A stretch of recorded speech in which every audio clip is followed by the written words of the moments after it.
Bueno, ahora sí, vayamos a la siguiente. Dice, luego del tratamiento de la malaria por Plasmodium malariae con cloroquina. ¿Con qué se trata el Plasmodium malariae? Bueno, de las especies nos interesa Falciparum vivax, ¿no? De lejos son las dos más importantes. Malariae como que está en tercer lugar, ¿ya? El Plasmodium malariae, igual que el Falciparum, no forma esos estadios latentes a nivel hepático. Eso lo hace el vivax. Es por eso que se necesita primaquina. ¿Ya? En el caso de malariae se trata solo con cloroquina. Es más, salvando las distancias, es más o menos comparativamente hablando, cuando hablamos de Streptococcus pyogenes, ¿se acuerdan? Penicilina debe ser el tratamiento porque no hay casos reportados de resistencia a penicilina en una parte del mundo. Con Plasmodium malariae es parecido. Cloroquina debería ser más que suficiente para tratar de manera exitosa el paludismo por esta especie. Entonces eso es lo que han hecho. Dice que luego del tratamiento de la malaria por Plasmodium malariae con cloroquina, dice, en ocasiones persiste la parasitemia en muy escasa cantidad, o sea, calma la clínica, pero todavía en sangre hay parásitos en muy escasa cantidad, eso es lo que les están comentando, que puede permanecer incluso de por vida, cierto. En Falciparum y en malariae, y más en malariae que en Falciparum, ¿ya? Tú das el tratamiento y puedes tener la mala suerte de que haya quedado algo de parasitemia, y esa parasitemia muy baja permanece mucho tiempo en sangre. O sea, la misma infección, no es otra, ¿ya? Permanece mucho tiempo. Sigue siendo un foco infeccioso para los demás, sigue siendo reservorio humano, porque el mosquito puede picar y llevarse las formas infectantes, ¿ya? Pero no produce clínica. En el caso del Plasmodium malariae está descrito. Puede ser en ocasiones incluso de por vida, ¿ya? Le van a tomar gotas gruesas, va a salir negativo, negativo, negativo. Bueno, dice, pudiendo reaparecer el cuadro clínico después de varios años, cierto, ¿ya? Cierto. Hay muchos reportes que hablan que, digamos, ha reaparecido el cuadro clínico después de 40 años, para el caso específico de malariae. Si les hablan de este fenómeno, piensen en malariae primero. Dice, este fenómeno se conoce con el nombre de... Hay que tener cuidado, porque hay dos conceptos que se parecen, y es más, clínicamente son indistinguibles. Uno son las recidivas, o recaídas, que es lo mismo, y se da en vivax. ¿Por qué? No es porque hayan quedado en sangre, se elimina de sangre, pero han quedado en el hígado, en forma de hipnozoitos. Y estos hipnozoitos en el tiempo salen a circulación y producen otra vez el cuadro clínico. ¿Ya? Esto se llama recidiva, ¿ya? O recaída también pueden llamarle. Significa que es una nueva infección a partir de los hipnozoitos que quedaron en el hígado. En sangre no había nada. Pero este es otro fenómeno. Aquí no se ha eliminado de sangre. Ha quedado, ¿no?, en cantidades mínimas y por mucho tiempo. ¿Ya? Como dice aquí, puede ser incluso de por vida, a veces no se reactiva tampoco. Este otro fenómeno no se llama recidiva ni recaída, se llama recrudescencia. ¿Ya? Hay que diferenciar bien esos dos. Clínicamente es igual. Clínicamente se manifiesta como una persona que ha tenido malaria, ha recibido tratamiento, está asintomático por mucho tiempo y vuelve a hacer el cuadro clínico, a veces sin exponerse a la zona de transmisión, ¿no? Es una persona que hizo malaria de repente, por decir, en Ucayali, vive en Lima hace 30 años, nunca más ha vuelto a viajar a la zona, ¿ya? Y hace un cuadro febril similar a la malaria, y cuando lo diagnostican es malaria. Dicen, ¿y cómo? Si no se ha ido para la zona. Lo que ha hecho es una, dependiendo de la especie, o una recidiva o una recrudescencia. ¿Quiénes hacen recidiva? Para lo que tenemos en nuestro medio, los que hacen recidiva o recaída es vivax, porque parten de los hipnozoitos del hígado. Y en malariae hacen recrudescencia, o sea, es la misma infección que no se llegó a eliminar del total y que había parasitemia en sangre, ha incrementado simplemente en cantidad y ha producido el cuadro clínico. Esto de aquí hace referencia al fenómeno de recrudescencia. Alternativa D. Recidiva o recaída significa lo mismo, y eso es para vivax. Acuérdense, ahí en sangre no había nada. Salen del hígado los hipnozoitos que estaban ahí. Bueno, no es solo vivax, ¿no? Ovale también puede hacer lo mismo, pero ovale no tenemos en nuestro medio. Y malariae no es el único que hace recrudescencia, también lo hace Falciparum, ¿ya? Los dos. Muy bien, ¿ya? Reinfección, ¿qué sería? Te curaste del total, pero te volviste a infectar por una nueva picadura, ¿no es cierto? Eso es una cosa totalmente diferente. No se olviden de esto de aquí. Las veces que han preguntado por Plasmodium malariae, ¿ya? Porque malariae es donde más se ha descrito esta situación, ¿ya? Las recrudescencias. ¿Clínicamente se distingue entre recrudescencia y recidiva? No. Clínicamente es exactamente lo mismo, pero la explicación fisiopatológica es diferente. Paciente varón de 32 años procedente de la Amazonía peruana es diagnosticado de fiebre cuartana. El agente etiológico es. Aquí también es importante recordar algunas cosas. Cuando los accesos febriles de fiebre, escalofríos y sudoración profusa, viene así en esa, vamos a decir, en esa secuencia, termina con sudoración profusa, ya. ¿Se debe a qué cosa? Se debe a la parasitación de los glóbulos rojos. Cuando el Plasmodium ingresó en forma de esporozoito luego de la picadura y se fue a las células hepáticas y estuvo ahí un tiempo, no hay clínica. Cuando salen de esos esquizontes del hígado, salen a circulación, se transforman en merozoitos e ingresan al glóbulo rojo, ahí es donde se produce la clínica.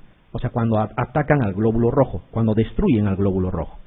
¿Ya? Entonces, dependiendo de la especie, ese ciclo eritrocitario se llama, ¿ya? Ese ciclo de destrucción de glóbulos rojos se puede presentar, vamos a decirlo criolladamente, descansando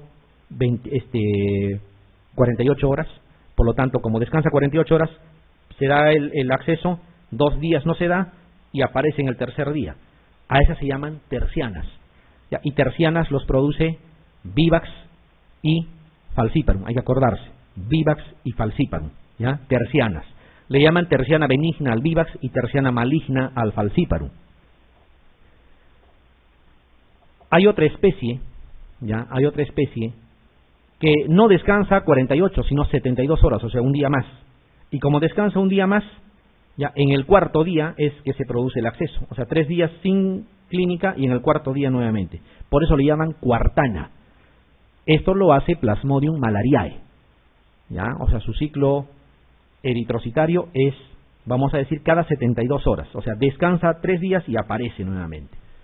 ¿Ya? A esto le llaman fiebre cuartana, que sería el motivo de la pregunta. Y hay una especie que hace esta replicación de forma diaria. Todos los días hace lo mismo. ¿Ya? Por lo tanto, ¿qué me dice la lógica? Si yo causo daño cada 48 horas, o cada 72 horas, o cada 24, ¿cuál es más dañino? El que te causa daño de forma diaria, porque crea altas parasitemias. Ese es el Plasmodium naulesi.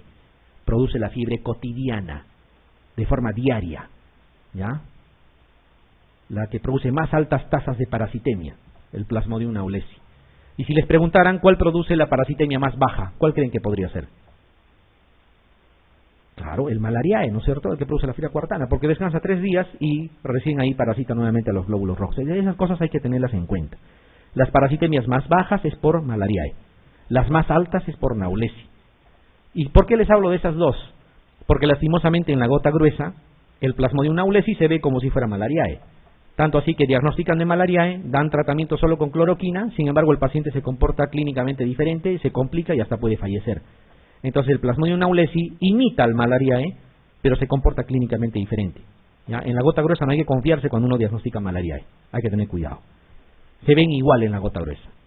Aquí, ¿cuál sería el agente etiológico de la fiebre cuartana? Es Plasmodium malariae, ¿ya? O sea, son 3 días sin fiebre y aparece en el cuarto día. Por eso le llama fiebre cuartana. En el caso de Vivax y Falciparum es en el tercer día. Y en el caso del naulesi es diario. ¿Cómo sería del ovale? Es igual al Vivax. ¿Ya? Es igual al Vivax. O sea, en el tercer día, descansando 48 horas. Ya, muy bien, esto es Plasmodium malariae. Ya han preguntado esto en algún momento. Tengan en cuenta. La tríada clínica del paludismo característicamente está conformada por, dice, fiebre, soplos y esplenomegalia. ¿A qué pertenece eso? También es una tríada clínica, pero no es del paludismo. Fiebre, soplos y esplenomegalia, incluso para los que les gustan los epónimos, le llaman tríada clínica de Schoff-Müller. Esto es para endocarditis infecciosa, ¿ya? Fiebre, soplos y esplenomegalia. Tríada clínica de Schoff-Müller para endocarditis infecciosa. Fiebre, histericia y sangrado. Es la manifestación tardía, clínicamente, de todas las enfermedades que pueden causar el síndrome histerohemorrágico. Está leptospira, está fiebre amarilla, están las fiebres hemorrágicas virales, donde está ébola, una de las causas, ¿ya? Pero no pertenece, obviamente, a paludismo. Fiebre, escalofríos y sudoración profusa es así, ya va en esa secuencia. ¿Han visto escalofríos alguna vez? ¿O han padecido de escalofríos alguna vez? Bueno, el escalofríos es típicamente, no es solo temblar por fiebre, eso no es escalofríos. Es común que uno tenga tiritona por la fiebre. Cuando tiene una persona una pielonefritis, una faringomielitis purulenta, por ejemplo, y no recibe tratamiento, da fiebre y uno empieza a temblar. Pero eso no es escalofríos. ¿Ya? Clínicamente se puede ver parecido. Escalofríos es una cosa más cruel todavía. Uno puede estar a temperatura de 40 grados centígrados en una zona calurosa, está con malaria, está ardiendo en fiebre, sin embargo siente frío. Tiembla así, pero de frío. Tiende a abrigarse con frazadas, a arroparse y sigue sintiendo frío. Ese es escalofríos. ¿Ya? Ese es escalofríos. Eso se presenta en la... ¿Y una forma de diferenciar cuál es? Dice usted, no le pregunten por escalofríos, porque la gente les va a decir sí. La gente le dice escalofríos hasta cuando siente frío, porque siente simplemente. Tienen que preguntarles, ¿usted tenía fiebre? ¿Se ha medido? Sí, me han medido, pero yo sentía frío. Ese es un buen dato, ¿no? ¿Y usted se abrigaba? Te va a decir, ¿cómo me voy a abrigar si estaba con fiebre? No es escalofríos, pues. Será fiebre nada más. Ya, pero escalofríos sí es una situación, por eso es que forma parte de una triada clínica. ¿Ya? Es difícil verlo en otras patologías. Escalofríos, fiebre y sudoración profusa. Termina el acceso y la persona termina diaforética y con una sensación de cansancio extremo, que se va a recuperar en algunos minutos, 45 minutos a una hora, y se va a recuperar del total, hasta que se vuelva a presentar el nuevo acceso. ¿Ya? Esa es la triada clínica. La alternativa C sería la respuesta. Aquí hay dos todavía. Dice fiebre, anemia hemolítica e ictericia. Esta es la triada clínica de la babesia. ¿Ya? La babesiosis. ¿Ya? La babesia también es un esporozoario, igual que la malaria, ingresa en forma de esporozoito, igual que la malaria, ya destruye glóbulos rojos. Pero la diferencia es que ya no pasa por el hígado, directo se va a los glóbulos rojos. En la malaria, acuérdense, primero ingresaba, se iba al hígado primero, y del hígado salía y recién infectaba glóbulos rojos. Acá no, la babesia directo se va a los glóbulos rojos, produce hemólisis más prontamente. Es por eso que produce anemia hemolítica como un cuadro clínico importante, ¿ya? Babesia. Bueno, aquí dice fiebre, escalofríos, esplenomegalia. Sería parte de la malaria también, porque esplenomegalia es descrito en malaria, pero no es la triada clínica. ¿Ya? Esplenomegalia sí van a encontrar en malaria, pero no es parte de la triada clínica. El tratamiento erradicador, dice, de los estadios hepáticos latentes de la malaria para prevenir las recurrencias debe considerarse en las especies. Bien claro, ¿ah? Primero dice, estadios hepáticos latentes. Bien claro, no está hablando de sangre. Recrudescencia no puede ser, por lo tanto, malaria por Plasmodium malariae y falciparum no puede ser, ¿no es cierto? Está viendo bien claro de recurrencias, ¿ya? A partir de estadios hepáticos. ¿Cuáles son los que hacían estadios hepáticos? Vivax para nosotros, ¿no es cierto? Y también está ovale. Debe considerarse en las especies, dice. De lo que tenemos aquí es la alternativa B. Acá no hay nada que razonar, es una situación de recordar. Es ovale y vivax, ¿ya? Los dos. Falciparum y malariae sería la misma pregunta si en lugar de recurrencias les diría recrudescencias y no les hablaría de estadios hepáticos. Les diría parasitemias bajas, por así decirlo. Ahí valdría falciparum y malariae, pero no, les está hablando de estadios hepáticos y les habla de recurrencias. Eso es ovale y vivax. Para evitar eso, ¿qué se hace? Se usa un antimalárico, el único antimalárico que actúa a nivel de esos hipnozoitos, que es la primaquina. ¿Ya? Primaquina no debe faltar, por eso, en el tratamiento de malaria vivax. De lo contrario, están creando reservorio humano. Si dan solo cloroquina, el paciente se va a curar clínicamente. Porque acuérdense que las manifestaciones clínicas se dan cuando el parásito está en sangre, no cuando está en hígado. Por lo tanto, así se queden las formas del hígado, el paciente se va a sentir bien y está curado. Y la primaquina no la va a tomar. ¿Ya? Entonces, formaríamos reservorio humano. Se debe de usar primaquina sí o sí. Bueno. Sobre el Plasmodium malariae, dice, indique la alternativa incorrecta. Malariae. A ver, vamos a ver. Causa infección crónica que en algunos casos puede durar toda la vida. Sí, ya lo hemos visto. ¿Ya? Parasitemias muy bajas, durante mucho tiempo, durante décadas. No produce ninguna manifestación clínica, pero la persona es reservorio humano. Todos los mosquitos que le pican se están llevando gametocitos y está transmitiendo a más personas mediante el vector. ¿Ya? Ese es el problema de tener reservorio humano. La siguiente dice, produce infecciones con parasitemias, por lo común, bajas. Claro que sí. Si se replica descansando 72 horas, no lo hace cada 24, simplemente las parasitemias son las más bajas. Correcto. C dice, los cuadros febriles que produce son más leves con respecto a Plasmodium falciparum y vivax. ¿Qué opinan? ¿O tendrán que ser más graves? Si causa parasitemias bajas, y hemos dicho que la clínica está relacionada a la presencia del parásito en sangre, porque cuando está en hígado no pasa nada, y sus parasitemias en sangre son bajas, obviamente el cuadro clínico no es tan aparatoso. También es correcto, ¿ya? Hay que relacionarlo, o sea, B y C van de la mano. Nos quedan dos. Dice, se han documentado tasas de alta resistencia a cloroquina. Y el otro dice, se asocia a cuadros edematosos y síndrome nefrótico. Ajá. Bueno, ¿qué habíamos dicho hace un momento? Que el tratamiento para malaria era con cloroquina. ¿Ya? No hay documentación precisa de que exista resistencia a cloroquina. Ya, para los exagerados, por ahí de repente puede haber reportes de casos aislados, pero acá dice, se han documentado tasas altas de resistencia. No, no es así. Es como cuando hablamos, por eso les puse el ejemplo de Streptococcus pyogenes y penicilina. ¿Ya? Igualito aquí. Por lo tanto, ¿será cierto pues de que se asocia a cuadros edematosos y síndrome nefrótico? Sí, esta es una pregunta directa. ¿Cuál de los siguientes especies de Plasmodium ocasiona síndrome nefrótico? Es más, síndrome nefrótico es lo que ocasiona, y es malariae. ¿Ya? Malariae. Malariae puede producirte síndrome nefrótico, obviamente con todo el cuadro. Proteinuria de rango nefrótico, con edemas, con trastornos incluso, o sea, con hipertrigliceridemia, etcétera, ¿ya? O sea, el síndrome completo, pues, ¿no? Síndrome nefrótico. ¿Qué otros agentes patógenos pueden producir síndrome nefrótico? TB también, ¿no? Pero no en el momento de la infección aguda, sino posterior. Hacen amiloidosis, ¿no? Y produce un síndrome nefrótico. Sífilis también, ¿ya? Y brucela también, dentro de los cuadros infecciosos conocidos. Siguiente.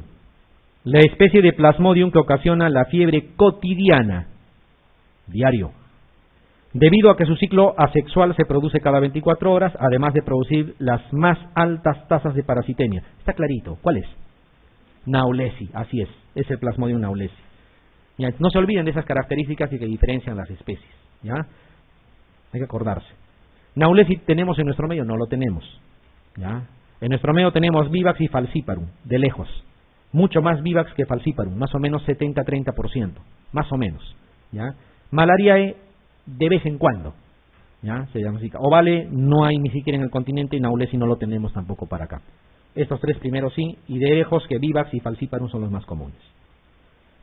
La primaquina es un antimalárico contraindicado en gestantes y menores de 1 año, debido a riesgo de methemoglobinemia en el recién nacido, además de, vamos a ver, sí está descrito que la primaquina no se debe de usar en gestantes porque justamente se produce este riesgo. Puede haber methemoglobinemia en el recién nacido, ¿ya? De tal manera que en las gestantes al menos se tiene que evitar. Y el tratamiento de los menores de 6 meses específicamente, bueno, acá han colocado 1 año, ¿ya? Tampoco deberíamos usar por el riesgo de que se puede producir esta situación. De preferencia, decimos, ¿ya? Entonces ahí lo que se hace es dar con cloroquina el tratamiento y hasta que cumpla 6 meses darle periódicamente cloroquina para que no haya la salida de esos sinusoiditos hacia sangre, y pasado esa edad ya se puede completar la terapia, ¿ya? Para evitar esa methemoglobinemia. Ahora, esta methemoglobinemia cuando se produce tampoco es una situación catastrófica en todos los casos, ¿ya? En la mayoría de casos no es un cuadro muy aparatoso. Cuando se asocia a cuadros severos, cuando hay deficiencia de glucosa 6-fosfato deshidrogenasa. Ahí no solamente va a haber el cuadro de methemoglobinemia, sino también hemólisis masiva que puede causar el fallecimiento del paciente. Es una reacción adversa de tipo B. ¿Se acuerdan de las reacciones adversas tipo A y tipo B? ¿No? Tipo A eran predecibles, las de tipo B son impredecibles, las de tipo B son raras, las de tipo A son comunes, las de tipo A se tratan sintomáticamente, las de tipo B hay que suspender la medicación, las de tipo A no comprometen la vida del paciente, las de tipo B sí pueden comprometer la vida del paciente, ¿ya? Y las de tipo A se puede predecir, las de tipo B no se puede predecir porque uno no sabe en quién le puede suceder, ¿ya? Es una reacción adversa de tipo B, ¿ya? Y tiene que ver, cuando hay deficiencia de esta enzima, hay cuadros hemolíticos, y no solamente, por si acaso, en esta población, sino también en personas adultas, ¿ya? Una persona adulta con deficiencia de glucosa 6-fosfato deshidrogenasa va a hacer hemólisis también, cuadros hemolíticos severos, hay que suspender, ¿ya? Hay que suspender. Aquí la alternativa es la A, está clarito que ese es. No es teratogénico, no produce hipoglicemia. ¿Cuál produce hipoglicemia? La quinina produce hipoglicemia. Cuando tratan malaria falciparum y dan quinina, la quinina te produce hipoglicemia. Teratogénico no es ninguno, ¿ya? Hiponatremia, nada que ver, no es una causa directa, digamos, para que se produzca esta situación, y tampoco produce retardo de crecimiento intrauterino en ninguna circunstancia. ¿Ya? La respuesta es la A. Esta es otra pregunta importante que hay que recordar. Dice, la resistencia al tratamiento antimalárico se considera siempre y cuando. Bueno, es una definición operacional. ¿Qué significa definición operacional? Que cuando hacemos vigilancia epidemiológica, y eso en todos los establecimientos, más en los establecimientos de primer nivel que en los hospitales, se hace vigilancia epidemiológica. Por eso es que reportan el famoso VEA, por ejemplo, ya semanalmente. Eso es vigilancia epidemiológica. Tiene que cumplir con ciertas definiciones. Igual es aquí. Ya no es que cuando se presenta esta situación que vamos a mencionar ya es resistencia, no, sino que así se vigila. Esos casos hay que estudiarlos. Entonces tú le tomas una gota gruesa y sabes con qué densidad parasitaria está iniciando el tratamiento. A las 48 horas deberías tomarle otra gota gruesa. La parasitemia debió haber bajado a 25% o menos. Si eso no ha sucedido, hay que sospechar de que sea resistente. Y esos casos se tienen que estudiar. Obviamente ya por estudios de reacción en cadena en polimerasa, estudios de biología molecular, qué sé yo, ¿ya? Y se deben de reportar. ¿Ya? Entonces aquí la respuesta es, el nivel de parasitemia no disminuye por debajo de 25% a las 48 horas. Esa ha sido pregunta de examen, ¿eh? Así clarita, tal como está. ¿Ya? Y es una definición operacional. No es que con esto sea diagnóstico definitivo de resistencia, no. Simplemente es un caso que amerita estudiar. Se separa el caso y se estudia si se ha ido o no resistencia. Ahí, en esos casos se sospecha. Un paciente diagnosticado de malaria por Plasmodium malariae con gota gruesa positiva. Dice, se le instala tratamiento con cloroquina y evoluciona tórpidamente con trastorno del sensorio a pesar del tratamiento correcto. Posiblemente se trate de la especie. ¿Qué puede ser? Salió como malariae en la gota gruesa, perfecto, le dieron tratamiento con cloroquina, está bien, sin embargo no ha evolucionado bien. Y por el contrario ha hecho trastorno del sensorio, un cuadro severo. El Plasmodium naulesi, acuérdense que en la gota gruesa se ve idéntico al malariae, es lo mismo, ¿ya? Es más, es así como diagnosticaron el Plasmodium naulesi al inicio. Si ustedes revisan textos de hace algunos años nada más, no consideran al naulesi dentro de las especies. Es más, hasta hoy en día casi no se considera al naulesi, ¿ya? Si bien es cierto, en 1956 todavía, fíjense cuánto tiempo atrás, se diagnostica el primer caso de Plasmodium naulesi en humanos, ¿ya? Es desde el año 2007 que se integra como la quinta especie. Así le pueden llamar también, es la quinta especie, así se llama. Y se caracteriza por eso. En la gota gruesa sale malariae, pero no es malariae, pues es naulesi. Y eso ocasiona cuadros severos, ¿ya? Al inicio pensaban que eran casos de malariae complicados, así le llamaron. Casos de malariae complicados. Entonces, las muestras que se guardaron, en algún momento se hicieron reacción en cadena en polimerasa y se demostró que no era malariae, era naulesi, que se decía solamente infectaba a primates no humanos, pero a partir de entonces ya se considera como una quinta especie. Más lo tienen esto en la zona del Asia, ya, en la zona del África, no hay en la cuenca amazónica, no lo tenemos, ya. Por ahí ha habido casos importados que se han reportado en Brasil, pero ustedes saben que de la zona del África, ¿a dónde llegan más fácilmente? Los vuelos internacionales de la zona de Brasil, no es a la parte del Océano Pacífico. Y salvando las distancias y saliendo medio del tema, es por eso que el ébola es técnicamente inviable que llegue al Perú. Así, a rajatabla lo digo, no es posible. Ya, porque el tiempo de incubación y todo eso, a lo mucho se lograría que en Brasil se diagnostiquen los primeros casos, salvo que sin permiso alguno un avión se pase de largo y aterrice en el Perú, eso no sería difícil.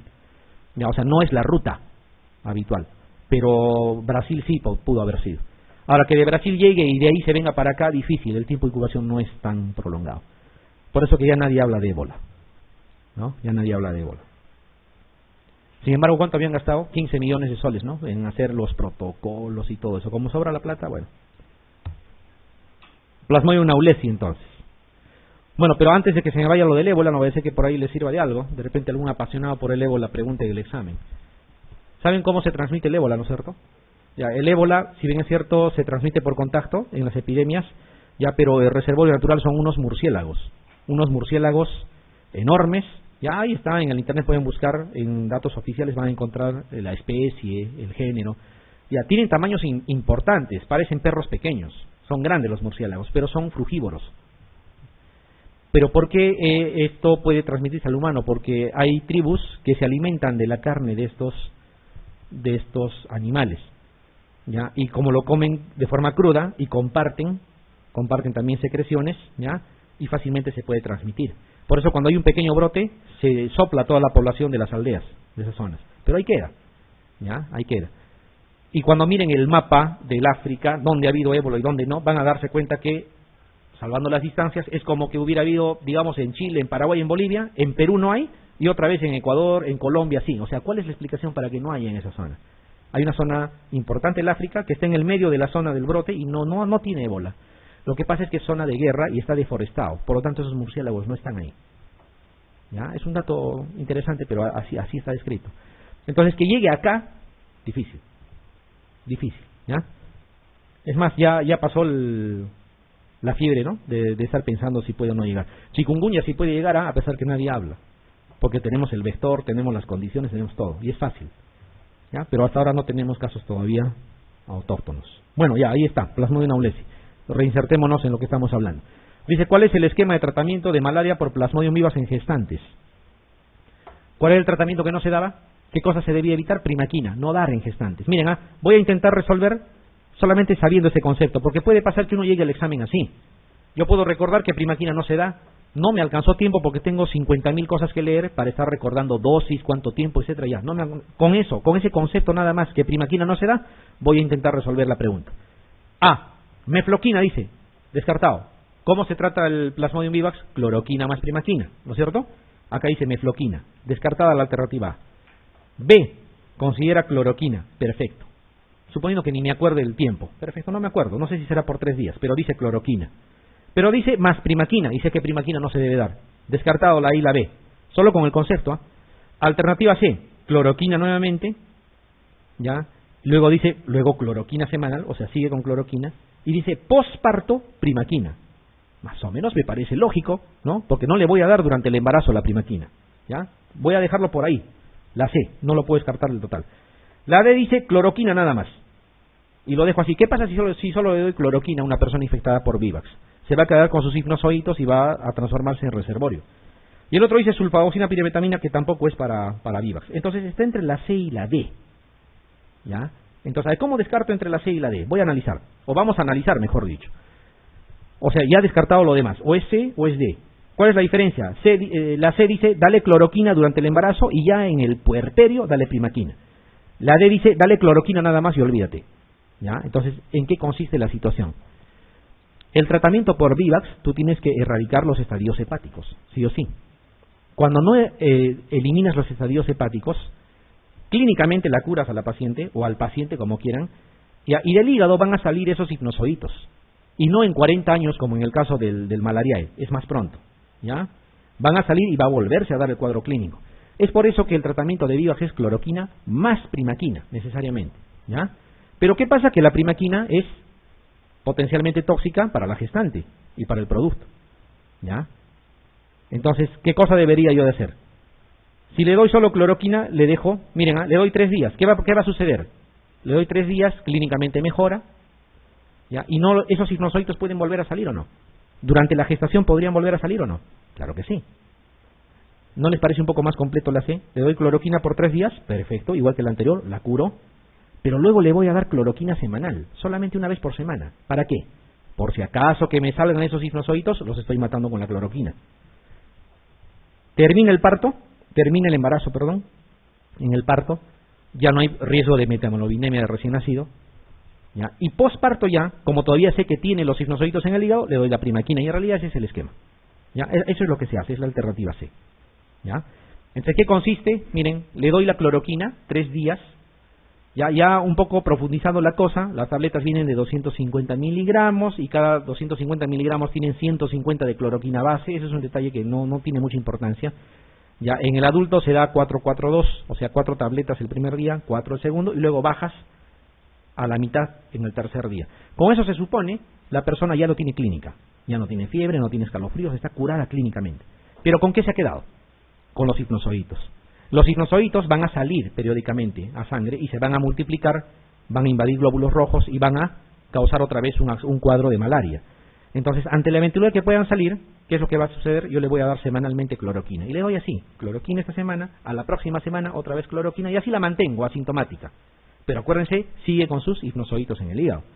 Entonces, pasado el embarazo, ya en el puerperio, le doy como corresponde la primaquina, ¿ya? Y erradico los estadios hepáticos. Esa es la forma de tratar a una gestante, ¿ya? A una gestante. Miren, ¿por qué he intentado hacer el descarte? ¿Ya? Algunos probablemente hayan podido llegar hasta la alternativa y otros se han quedado entre una y otra. Pero eso es importante, les voy a decir por qué. ¿Ya? Y no es que estén haciendo trampa y no es una situación ilegal. Tienen que acostumbrarse a usar también ese esquema. ¿Por qué?